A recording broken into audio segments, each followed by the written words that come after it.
Beneath the eternal frost of the Ice Kingdom, where the moon wept silver tears into the endless night, a single heartbeat defied the silence of abandonment.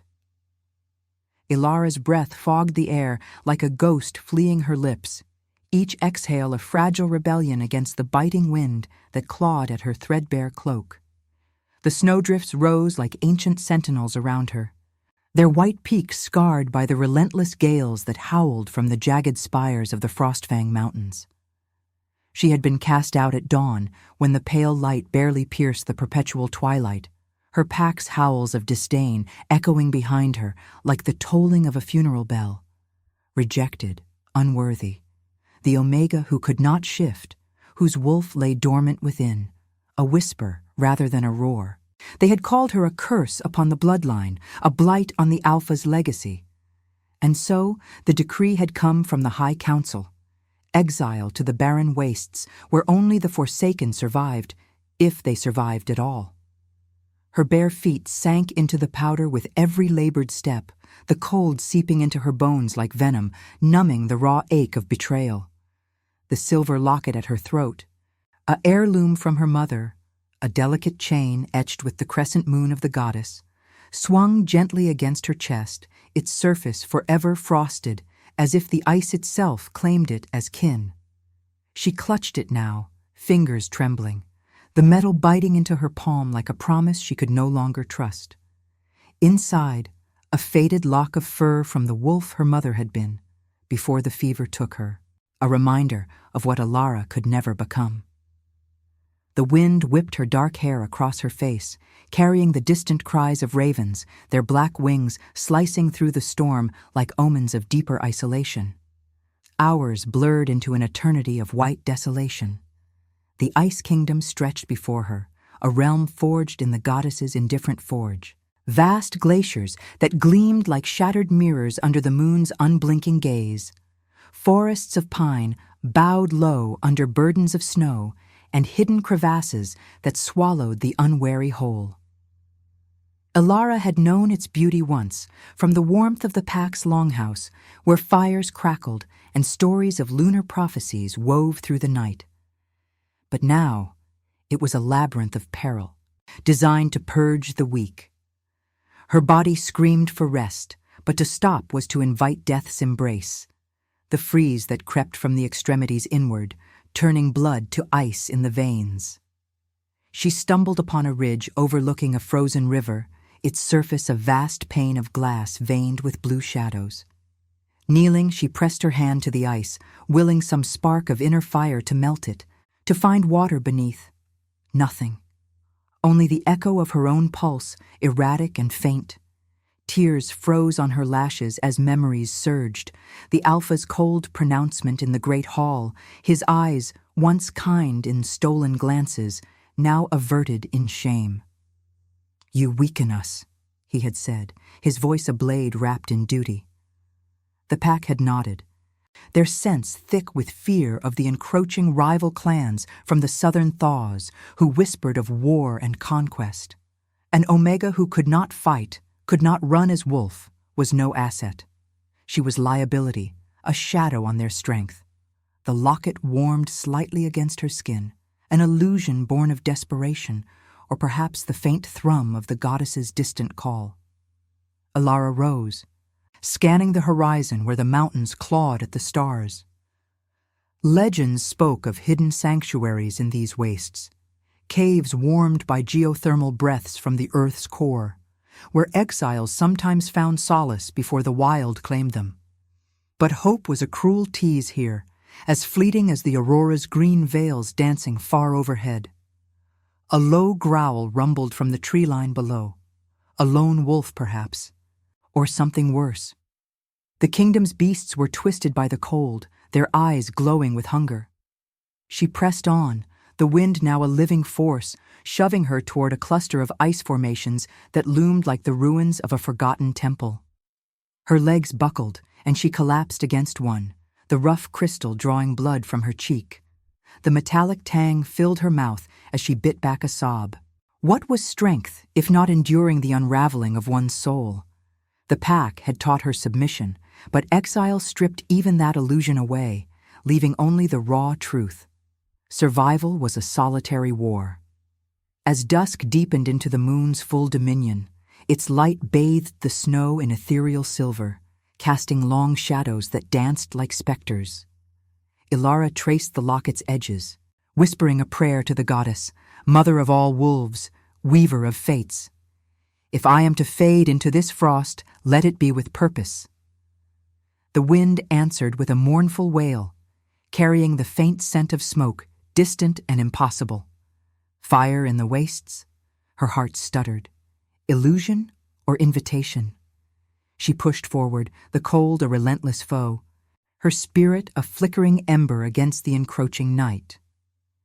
In that moment, as the first stars pierced the veil, Ilara felt the weight of centuries, the Ice Kingdom's long drought of a Luna, a queen to balance the Alpha's throne.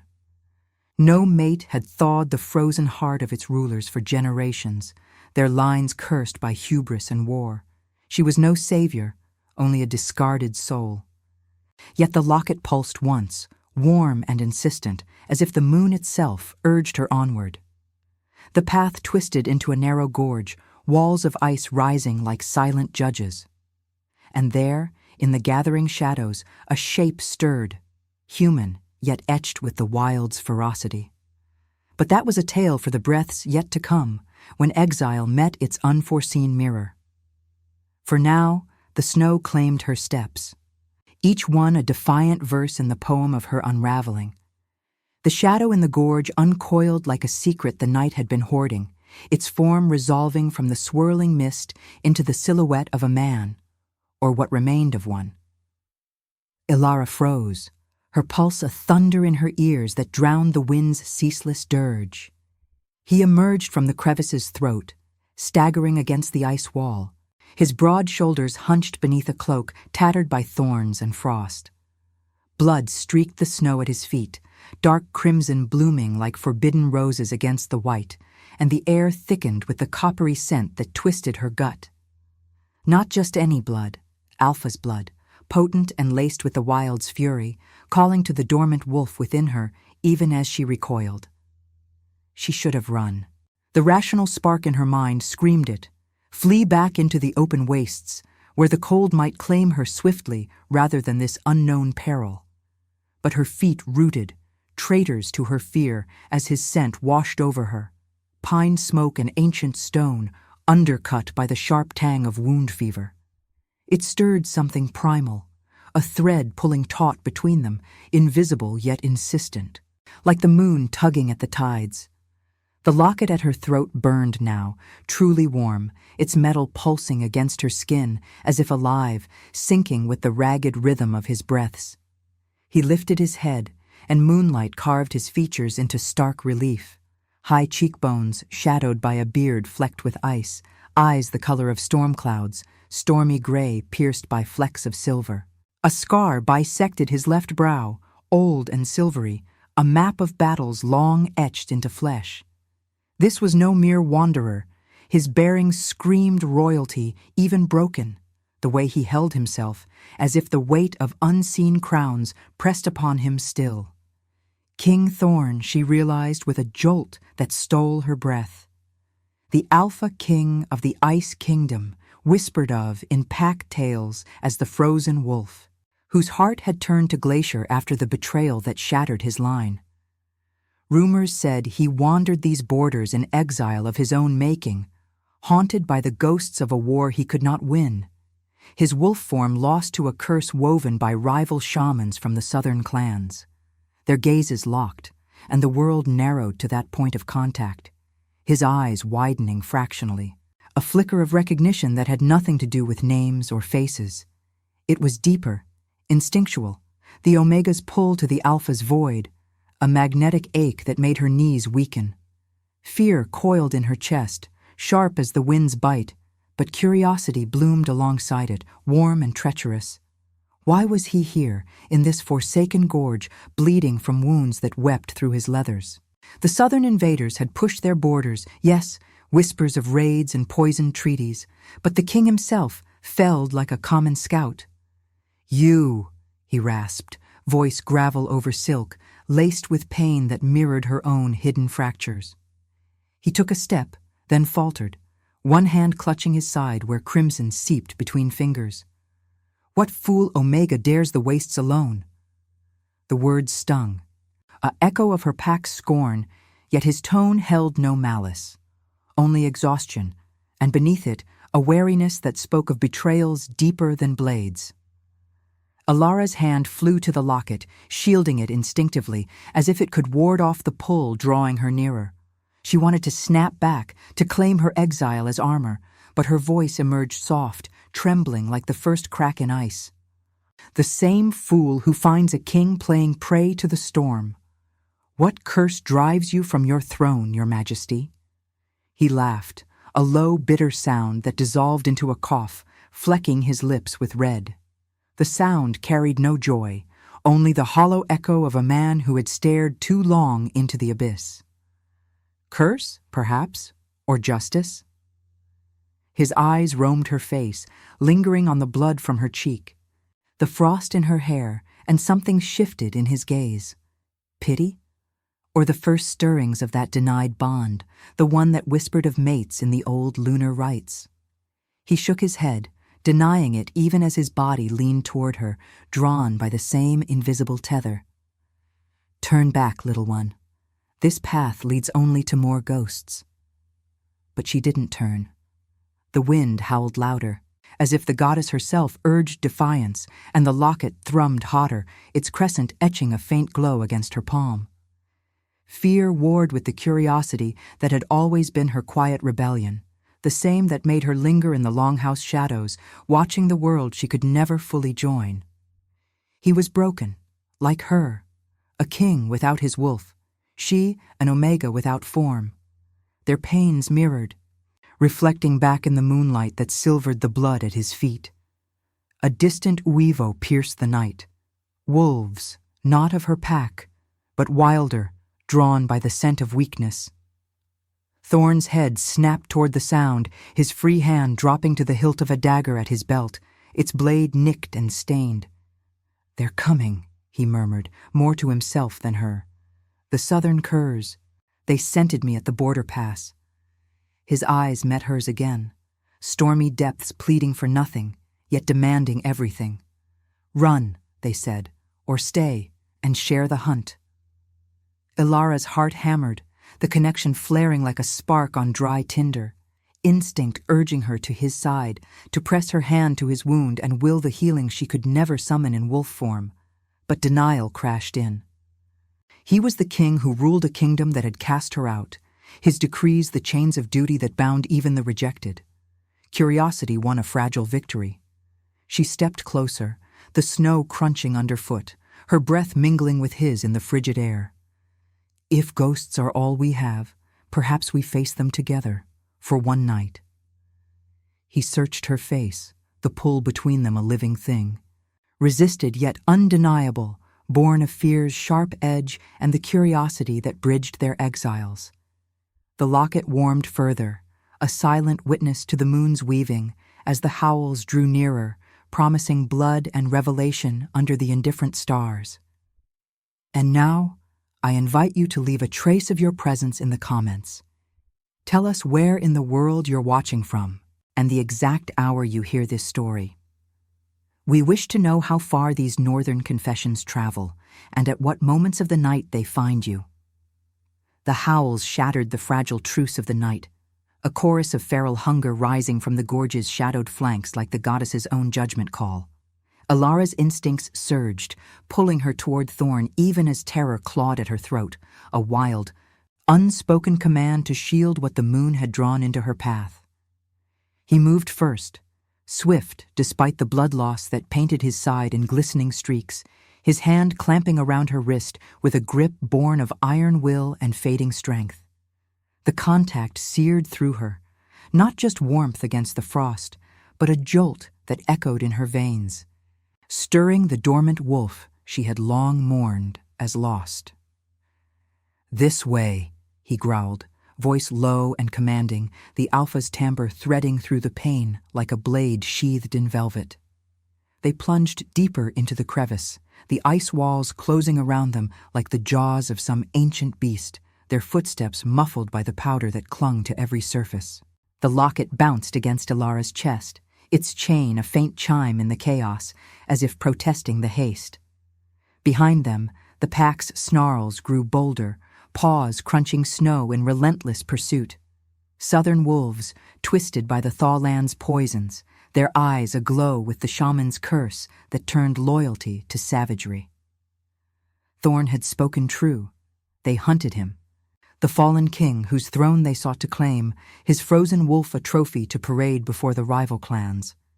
And now, by association, her, a discarded omega, scent marked by proximity, ripe for the taking. The gorge narrowed to a fissure barely wide enough for their shoulders, forcing them side by side, breaths mingling in the confined air, thick with the metallic bite of his wound. Ilara's free hand pressed to the ice for balance, the cold leaching into her palm, but she felt none of it. All sensation funneled to him. The heat radiating from his body, the ragged cadence of his inhales, the subtle tremor in his grip that betrayed not weakness, but the effort to spare her his full weight. Empathy flickered unbidden, a soft bloom in the storm of her fear. He was no longer the distant monarch of pack legends, but a man frayed at the edges, his gray eyes scanning the dark with the vigilance of one who had lost too much to trust the night. They burst into a hidden alcove, a cavern mouth yawning from the rock face, its entrance veiled by icicles like jagged teeth. Thorn shoved her through first, then followed, collapsing against the inner wall as he dragged a loose slab of ice across the gap, a makeshift barrier, crude but defiant.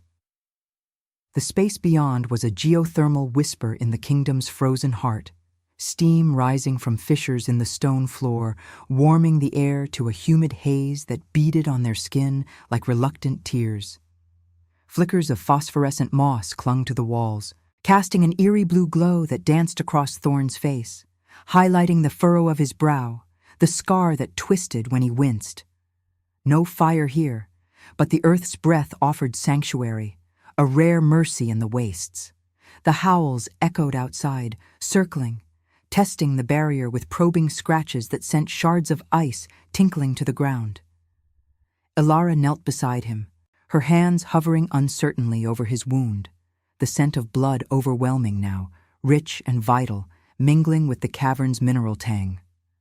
"Let me see," she murmured, the words escaping before denial could claim them. He caught her gaze, stormy eyes narrowing, a wall of resistance built from years of solitary command. Kings did not yield to omegas, especially not exiles. Yet the pull between them tugged harder, empathy weaving through the fear that had birthed their meeting, transforming it into something tentative, alive. With a hiss of breath, he shifted his leathers aside, revealing the gash, deep, jagged from claws or blade, the edges inflamed and weeping.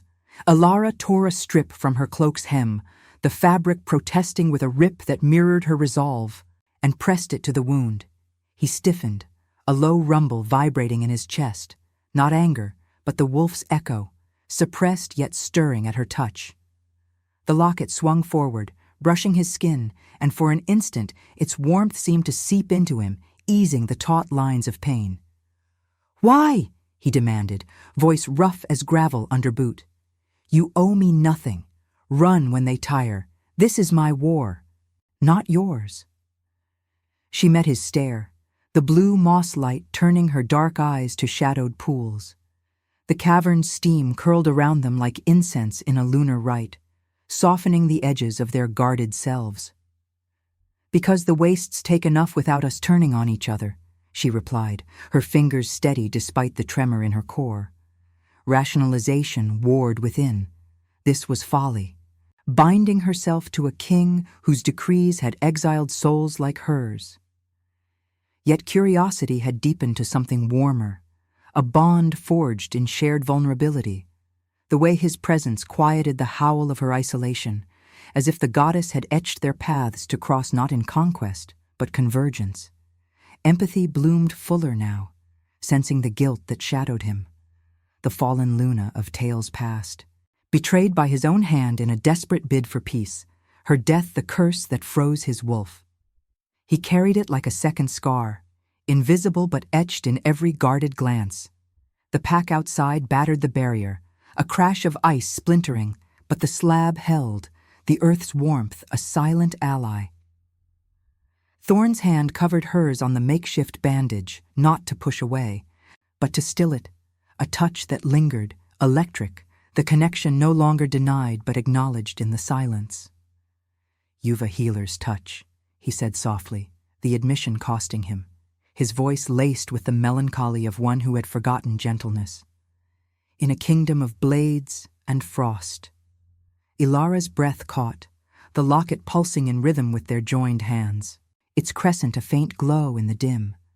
The bond shifted, empathy threading into trust, fragile as the steam veils between them. Outside, the howls faltered, retreating into the wind's wail, but the true peril lingered within, the moral tangle of allying with the broken king, of choosing refuge over flight. What was redemption, if not risking the heart's thaw in the face of endless winter? As the cavern's warmth enveloped them, wrapping their exiles in temporary peace, Ilara wondered if this sanctuary was the moon's gift, or its first trial. The night deepened, the bond between them a quiet flame against the encroaching chill, promising revelations yet to unfold under the indifferent stars. The steam in the cavern rose like whispered secrets from the earth's hidden veins, curling around Ilara and Thorn in a veil that blurred the boundaries between their shared breaths and the stone's ancient sigh. She withdrew her hand from his wound slowly, the makeshift bandage now soaked but staunched, the warmth of her touch lingering on his skin like an unspoken vow. The blue moss light flickered across his face, casting shadows that deepened the hollows of his cheeks, and for the first time since their collision in the gorge, his stormy eyes held not wariness, but a quiet unraveling, a king glimpsing the fragility he had long armored against. Ilara's heart echoed the cavern's pulse, the locket at her throat a steady thrum against her chest, its crescent moon etching faint warmth into her flesh as if awakening from dormancy. She shifted back, knees pressing into the damp stone floor, the humid air heavy with the scent of minerals and blood, a metallic undercurrent that twisted her stomach yet grounded her in the raw reality of their refuge. The howls outside had faded to distant echoes, swallowed by the wind's relentless dirge, but the threat lingered like frost in the marrow. Southern wolves, cursed and cunning, circling the kingdom's frayed edges. Thorn watched her, his hand still hovering where hers had been, fingers flexing as if chasing the echo of that contact. "You bind wounds as if you've mended souls," he murmured, his voice a low rumble that vibrated through the steam, carrying the weight of unspoken confessions. Guilt shadowed his words, the melancholy of a ruler who had wielded mercy as rarely as he had sought it, his frozen wolf a self-inflicted exile from the pack's heart. Ilara averted her gaze, tracing the glowing moss with eyes that burned from unshed tears. The isolation of the wastes still clung to her like the frost on her cloak, a reminder that trust was a luxury for those unscarred by rejection. Yet the bond between them tugged insistently, no longer a mere instinct, but a current, pulling at the dormant core within her. She had always felt it, that whisper of something more, not the shift of fang and fur denied her by birth, but a deeper gift, a pathfinder's sight woven by the goddess into Omega bloodlines long forgotten. Legends spoke of them, seers who navigated the lunar webs, revealing destinies hidden in blood and starlight.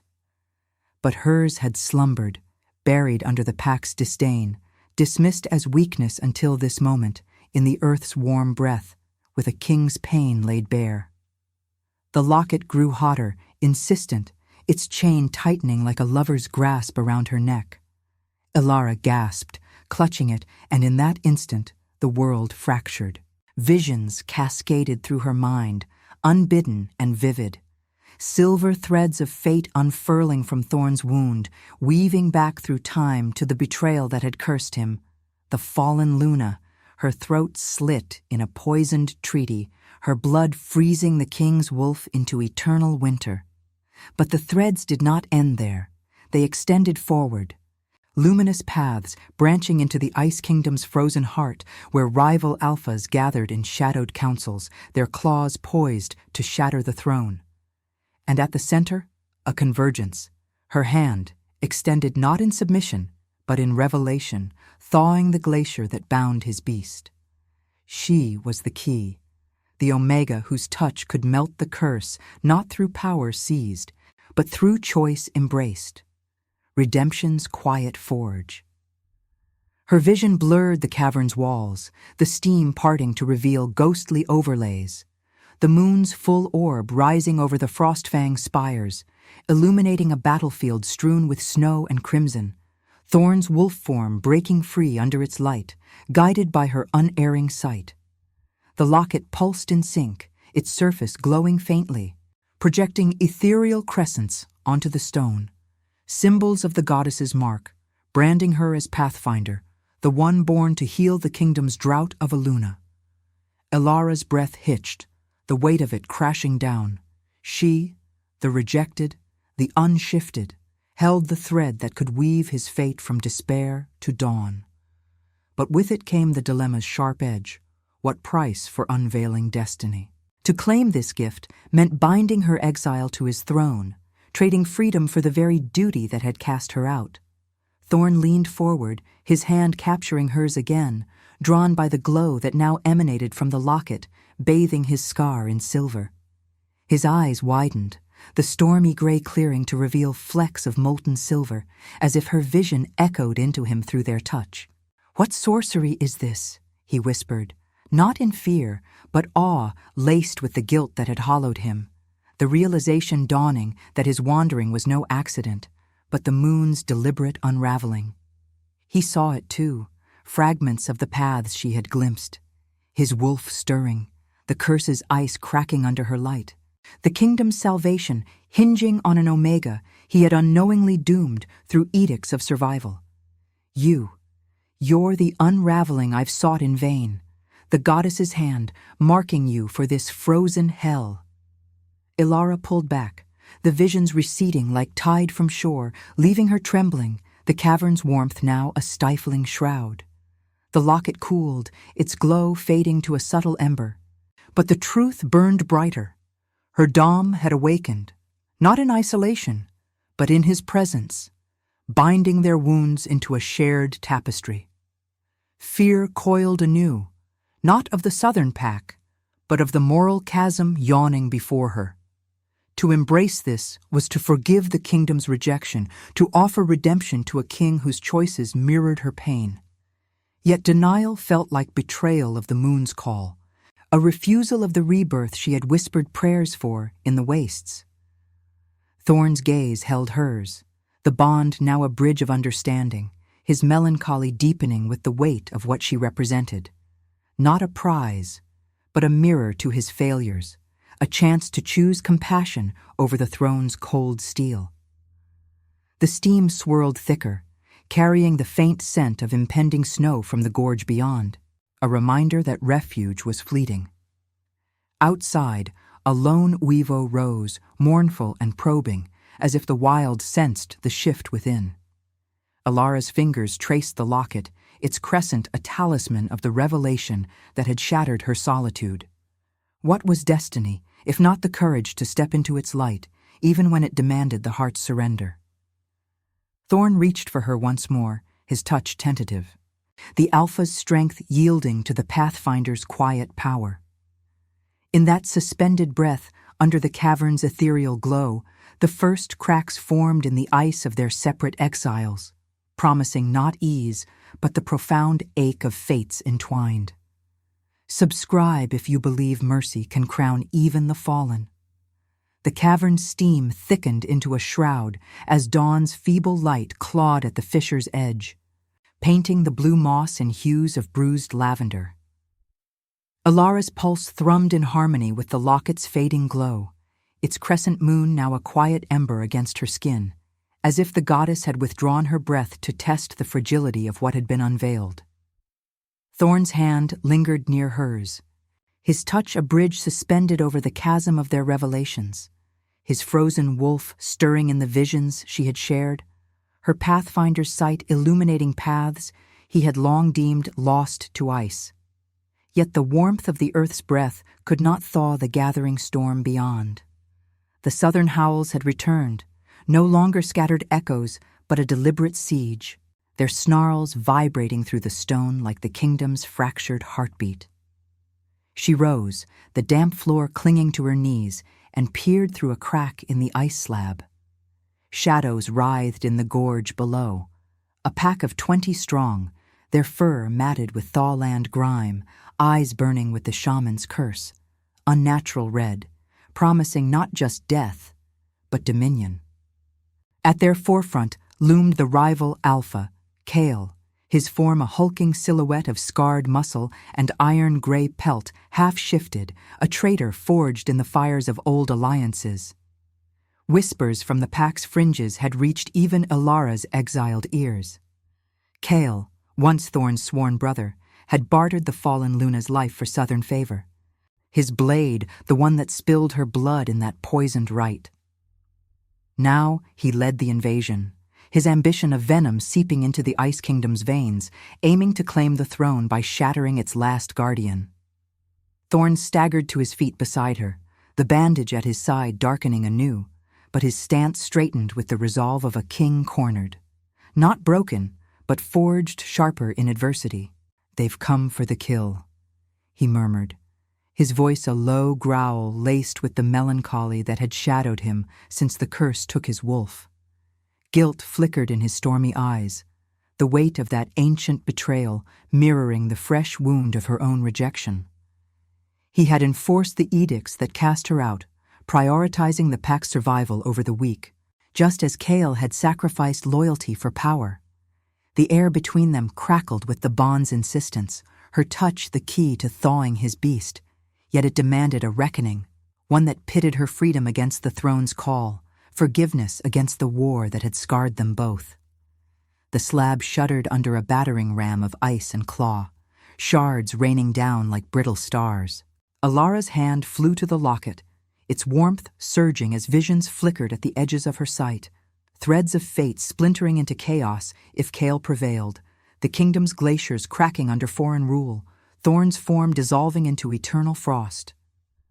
But another path gleamed, her guidance leading him to confront the traitor not with blind fury, but with the compassion of a true Luna, melting the curse through mercy's blade. The choice clawed at her, to walk away, reclaiming the wild solitude of exile, or to bind her gift to his redemption, forgiving the kingdom that had deemed her worthless. Love was no balm here, but a forge, demanding she choose between the liberty of her unshifted soul and the war that might rebirth them both. With a final crash, the barrier gave way, the southern pack surging into the alcove like a tide of fangs and fury. Kale shifted fully, his wolf form towering, lips curled in a snarl that revealed teeth stained with old blood. "Thorn," he rumbled, voice distorted through the beast's throat, carrying the oily timbre of false brotherhood. "The ice claims its due. Your frozen reign ends here. Yield the throne, and I'll spare the wench at your side." His red eyes fixed on Ilara, dismissive yet hungry, scenting her as easy prey, an omega unclaimed and unmarked. Thorn stepped forward, shielding her instinctively, his body taut with the effort to summon a shift that refused him, the curse's ice gripping his core like unyielding chains. Wind howled through the breach, whipping snow into their faces, the metallic tang of blood rising as the pack circled, their howls a cacophony under the moon's waning gaze. Ilara's visions sharpened, the locket burning like a brand. She saw Kale's betrayal in vivid strokes, the night of the fallen Luna, his whisper in the shadows promising peace, the dagger's arc swift and treacherous. Thorn had known fragments, his guilt born of failing to see the rot, enforcing peace at the cost of blood. Now, the past converged, demanding judgment. "You sold us for scraps from the Thaw Lords," Thorn spat, his voice steady despite the pallor creeping into his face, blood seeping warmer now. The Luna's blood on your paws froze more than my wolf. It poisoned the kingdom's heart. Face me, brother, and end what you began. But even as he drew his dagger, its blade catching the dawn's pale light, Alara felt the moral rift widen within her. War would claim them all, her gift wasted in slaughter. Forgiveness, a path her visions traced to union, required her to intervene, to guide him not as warrior, but as redeemer. The pack lunged, claws raking stone, and chaos erupted, snarls and the wet rip of flesh as Thorn parried the first assault, his human form a whirlwind of desperate precision. Alara's cry cut through the fray, the locket flaring bright as she thrust her hand forward, her pathfinder's sight manifesting in a pulse of silver light that rippled outward. It wasn't force, but revelation.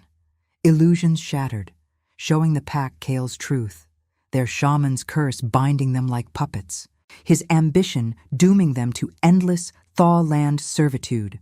Wolves faltered, red eyes flickering with confusion, turning on their leader in a surge of betrayed fury. Kyle roared, lunging at her, but Thorn intercepted, dagger sinking into furred shoulder, the rival's blood spraying hot across the snow, steaming in the frigid air. Pinned beneath Kale's thrashing form, Thorn gasped, the curse cracking audibly in his chest, a faint howl escaping his lips, the first stir of his wolf since the betrayal. Alara knelt beside them, her hand on Thorn's brow, the locket's light weaving into his veins, thawing the ice with her touch.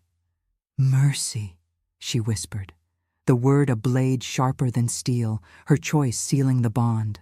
Love over liberty, forgiveness thawing the war's edge.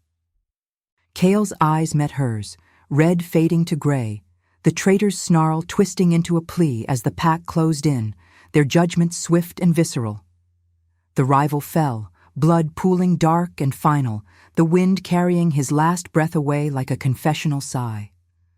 Thorn rose, partially shifted now, fur rippling across his arms, his eyes silver bright with the moon's approval.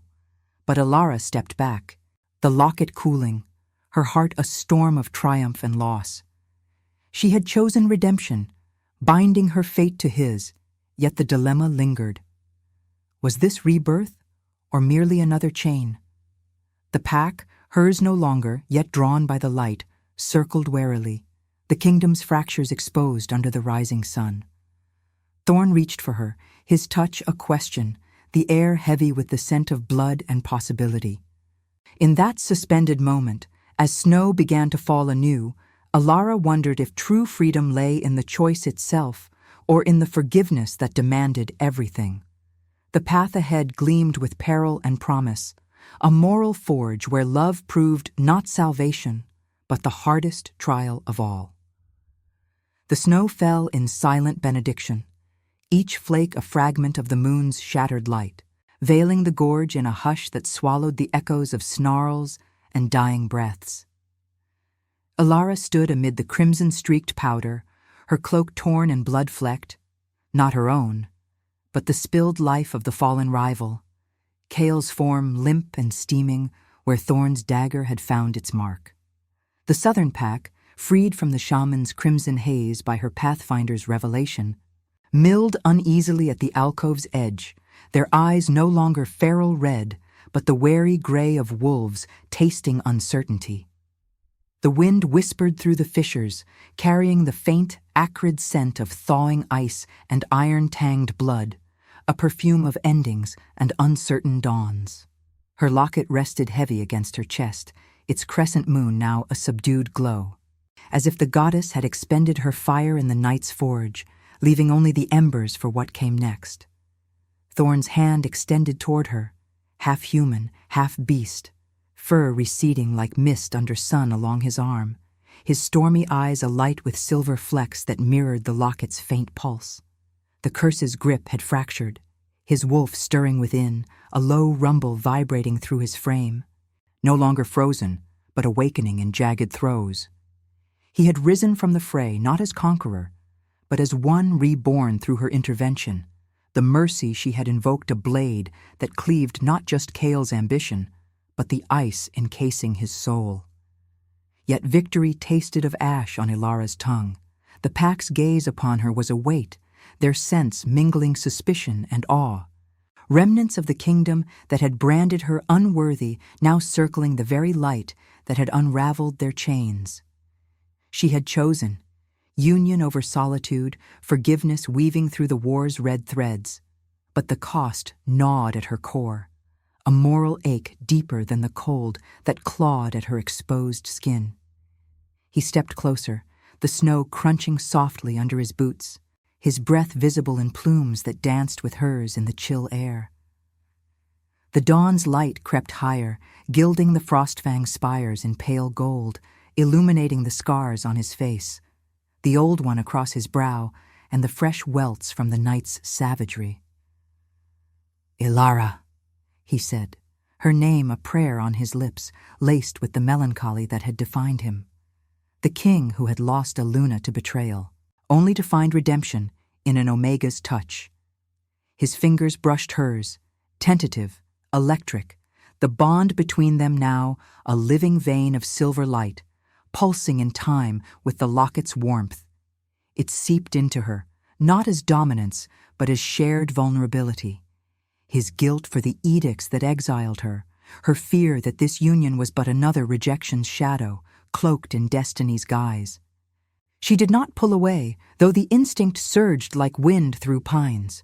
Freedom's wild call, the exile's unyielding solitude that had been her armor against the pack's scorn. The visions from the cavern lingered at her mind's edge, paths of union where the ice kingdom thawed under a true Luna's grace, her pathfinder's sight guiding not just Thorn's wolf, but the fractured clans toward harmony. Yet another thread whispered of sacrifice, her gift, unbound from the throne, wandering the wastes as a solitary beacon, healing without the chains of duty. Love was no gentle thaw here, but a crucible, demanding she surrender the liberty she had claimed in rejection.